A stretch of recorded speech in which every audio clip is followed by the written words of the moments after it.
నమస్తే అన్న, అందరికీ నమస్కారం. కువైట్లో ఇటీవల కాలంలో మనం చూసుకుంటే చాలా మంది తీవ్రవాద సంస్థల్లో చేరేందుకు ప్రయత్నిస్తూ ఉన్నారు.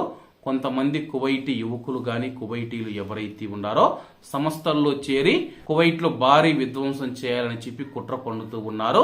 స్థానిక మీడియా తెలిపిన వివరాల ప్రకారం కువైట్లో సుప్రీం కమిటీ దేశం పట్ల తన యొక్క విధేయతను మరియు రాజీ చేసేందుకు ఒక వ్యక్తి యొక్క పౌరసత్వాన్ని రద్దు చేస్తూ ఉన్నట్లు ప్రకటించింది. అతను హిజ్బుల్లా సంస్థ సభ్యుడు. అలాగే వీరికి వ్యతిరేకంగా తుది తీర్పు జారీ చేయబడిందని చెప్పేసి, అలాగే ఇక కువైటీ పౌరుడు మనం చూసుకుంటే కువైట్ దేశం బయట కొంతకాలంగా నివసిస్తూ ఉన్నాడు.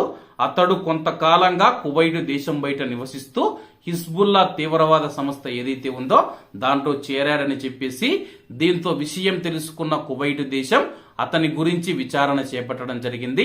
అతను నిజంగా కువైట్లో లేడు, కువైట్ దేశం బయట ఉన్నాడని చెప్పేసి, కువైట్ దేశం బయట ఉంటూ కువైటీ పౌరుడుగా ఉంటూ కువైట్ దేశం ఏదైతే ఉందో దానికి వ్యతిరేకంగా పనిచేస్తూ ఉన్నాడో దీన్ని గుర్తించిన కువైట్ అధికారులు ఎవరైతే ఉన్నారో ఈ యొక్క కేసు పైన ప్రత్యేక దృష్టి పెట్టడంతో అయితే సుప్రీం కమిటీ అతని యొక్క పౌరసత్వాన్ని రద్దు చేసింది. ఇప్పటి నుంచి అతను కువైట్ కాదని చెప్పేసి, ఇప్పటి నుంచి అతడు కువైటీ కాదని చెప్పేసి, కువైట్ దేశానికి అతనికి ఎటువంటి సంబంధం లేదని చెప్పేసి అతని యొక్క పౌరసత్వాన్ని రద్దు చేసింది.